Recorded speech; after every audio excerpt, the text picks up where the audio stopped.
Hello guys, good to have you back for another video. So it's reset my car. In today's video I'm going to show you how you can reset the maintenance or the service indicator of a Smart for 2011 building year.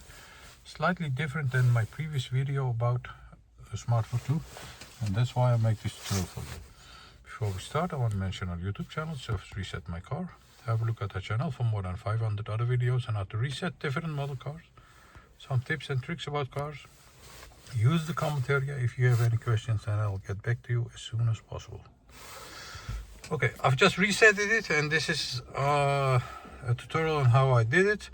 First of all, turn the ignition off, then turn the ignition back on to the second position.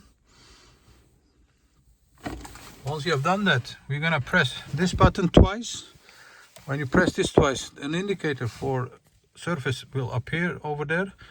And then before 3 seconds you need to turn off the ignition, and when it's turned off, press this button again and hold it pressed while you turn the ignition back on.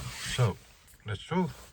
Ignition is turned off, turn on the ignition, press and release, ignition off, press and hold, and wait for about 15 seconds, and you'll see that the range indicator over here will change to the new mileage or the kilometer.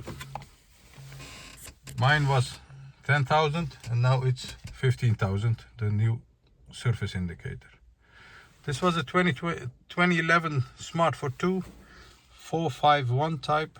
I hope it helped you to reset your car, and hope to see you next time with another video. Stay safe, take care, bye bye.